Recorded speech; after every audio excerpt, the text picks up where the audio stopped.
Welcome to On The Bit, your weekly preview of the weekend's racing, and I'm Dave from Dream Thoroughbreds, and with me is Lenny from Bluegrass Bloodstock. How are you, Lenny? Going great, Dave. Well, this week we come to you from the the English sale yards at Oaklands, and just before the Melbourne Premier sale start this weekend for yearlings, and you've been looking at the sale catalogue this week, Lenny. What have you found it? Yeah, well, I found a couple of nice ones, trying to find the next future champion for Dream, so absolutely we're working away there. Yeah, Black Caviar was bought out of this sale a few years ago now, but so we'll be here. Sale starts on Sunday, so we'll be here having a look around and see if we can buy some bargains. We started off the Autumn Carnival in good tipping fashion last week, Lenny. We tipped all the winners of the Group 1s, and we even tipped you into Mrs Onassis on an each-way basis at the $15. A little bit rusty on the specials, mate. And the lays. And the lays, yeah. But we can only improve. A quiet weekend for Group 1s this weekend. We've just got the one Group 1, the Australian Guineas at Flemington for 3-year-olds over a mile. Who do you like in the Australian Guineas, Lenny? I think it's hard to go past the favourite coming back to 3-year-old company, Yeah. Dave, and All Too Hard. I wouldn't be silly to sort of lay him this week. No. But looking outside him, like as a place chance, I think Albrecht, you probably look on face value and say he's been disappointing. He's in the sacking file. I think last start he got back. He was about 10th on the turn. They ran their last 600 in about 33 and change. He would have ran quicker than that, and he only got beaten 2.5 on the line. Yeah. He's drawn a much better gate this week, and hopefully Mr McAvoy is a little bit more positive and pushes forward and puts him in a position. And I think he'll be in the firing line at the finish. You can't go past All Too Hard. I liked him last week, and he was just outstanding against open class weight for age horses. This week he meets his own age group. He's 20 rating points above any other horse in this race, and he meets them at level weight. On the bit, just wins. Unbeatable. Okay, stable news, Lenny. Any stable news from you this weekend? We're just gearing up for this week at the sales. Sales, yep. So I'm just going through the catalogue at the moment. Dave. Yeah, you just started today, and you've got Friday and Saturday to look at them. And Sunday morning. Sunday morning, and the sale kicks off Sunday. So I'll be here on Sunday with Lenny early to go through the sort of second looks at everything, and sale starts Sunday afternoon. So it'll be exciting to see what we might be able to get. We've had a great week at Dream Thoroughbreds. Chosen Moment ran a fantastic race last Saturday at Caulfield. Ranged up at the 200. We were counting our chocolates, but unfortunately he sort of got out wide on the track a little bit. Probably didn't help him. Just outgunned the last 100, but he finished a great third.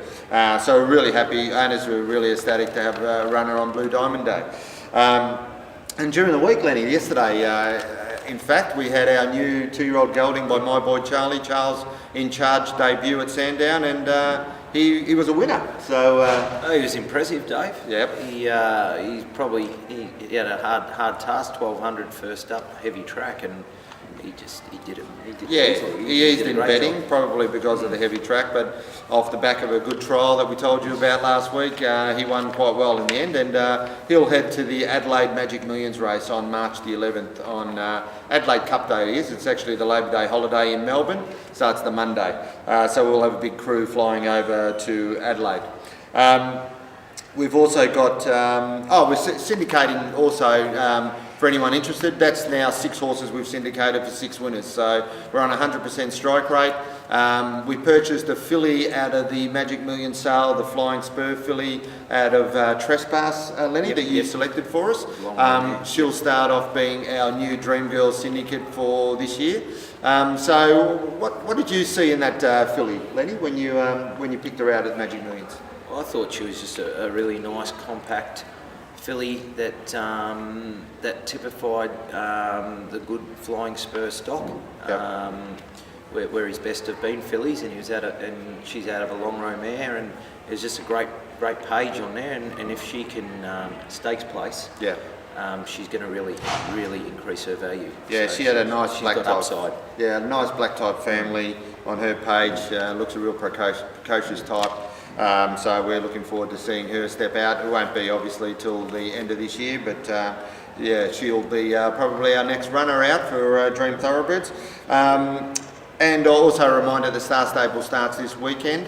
So anyone interested in joining the Dream Thoroughbreds Star Stable competition, go to starstable.com.au and look up Dream Thoroughbreds, and you'll find our private league there, and join us. If you need any help with that, just contact me at david@dreamthoroughbreds.com.au, and starts this Saturday, 10 o'clock I think it closes.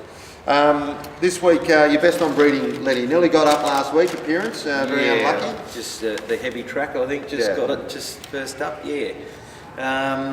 Best on breeding's at Flemington on Saturday, race 8, number 1, Ready to Rip. He's actually a fresh horse too, and he's 4 from 4 fresh. So he was a $55,000 purchase from the 2009 Magic Millions sale, and he's by the twice champion sire of 2-year-olds in More Than Ready, who's side such great horses as Sebring and More Joyous, etc. Out of a Danehill mare. This is the family of speed horses such as Christmas Tree, Bentley Biscuit and Light Up the World. This exact cross, Dave, has produced 6 stakes winners, including 3 individual Group 1 winners. Benicio is a Victorian Derby winner, Perfectly Ready and Dream Away. Oh, very good. I think he's about 5 to 1, isn't he, or something, fixed odds? So he should be a good chance in the last, is it? I think the second last. Second last, the value bet for the weekend. I found it hard to find a value bet, but I found one in Sydney, race 7, number 11, Ominous Quality. Actually ran at Flemington last start, being ridden, to be ridden by Glenn Schofield this weekend. Very fit going into this race. A very tough race, I must admit. There's some really good mares in this, but she's got fitness on her side. A few of them are still probably going to be short of their peak fitness. She was wide last start. She hit the lead and just got run down in the run to the line. This is a harder race, but she's $35 fixed odds on the TOB early market, so I think she's great value each way. She'll put herself right into this race. So she's the value bet for the weekend. On the bid specials this weekend, Lenny, what's your on the bid special? We've got 2 of them this week, Dave. 2? Yeah, we'll go to Mooney The Valley. confident. Mooney Valley on Friday night. Yep. Race 8, number 1, Go the Knuckle. Yep. He's been in great form this prep. 2 starts back he was pretty unlucky behind First Command, and then he stepped up in class at Wait for Age behind Black Caviar and ran a really good 5th. He's back to a handicap here. He's only got 3 over the minimum, and it looks like on paper there should be enough speed for him, so I expect with luck he'll be getting over the top of it. Yep, very nice. And from there we're going to go to New Zealand, to Ellerslie for the NZ Derby. Good luck to my good friend Wayne Larson. He's got Castleberg. I hope you don't mind me spruiking your horse, Wayne, but I think he'll win the Derby. He's been really good since he broke his maiden. He won the Waikato Guineas by nearly 4 lengths. Then ran second in the Avondale Guineas. Just stargazed a little bit, and he will just go to the front, and he'll get the 2,400 on his ear. He'll be a good bet at about 6 to 1. Yeah, it's a good race, that New Zealand Derby. It actually is a good lead into the AJC Derby as well. Sure. I've got it on the bid special. It might be a bit late by the time you actually see this. Flemington Race 1, number 7, Indulgence. We were onto her a couple of weeks ago at Flemington. She was scoped the day before the race, and she had some mucus in her throat, so that was just from a sort of minor virus that she'd picked up, so that's cleared up. She's ready to go again. She's by the new crop of new approach 2-year-olds. She's a nice big filly with loads of talent. I expect her to be far too good for this lot and to go on to bigger and better things. So she's probably into a very short quote by the time you see this, but I think she'll just win. So you can multi her up in a few doubles. You're off the bit lay for the weekend, Lenny. What do you like? What are you going to lay? We're going to go to Brisbane, Dave. Race 6, Voice on Tour. Yep. This bloke's won his last 2 at Doomben. Yep. Now he's gone from handicaps. He steps up to equality this time, and he's asked to carry 3.5 kilos more. He's got 59 on his back, and it's an absolute bog in Brisbane at the moment. And just going through the field, there's a few handy little wet trackers there down in the weights, and I think this bloke going up in class, he's got his work cut out at the short quote of about $2.50. Yep. Okay, I'm going to lay Flemington Race 6, number 3, Cullenish. He's a fast net rock gelding, this horse. He was very well placed by Mick Price. I think he won his first, might have been 8 in a row in the spring. But I reckon he's reached his maximum rating now and he's racing against better class of horses. He's in a very competitive race on Saturday at 1400. His best form has actually been about 1600 and beyond. And he's equal top weight in this race at 59 kilos. I think he's a very big risk at the $2.70, so I'm going to lay him for the weekend.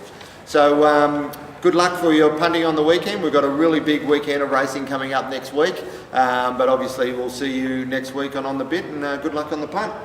Cheers, Dave. Good luck. See you later.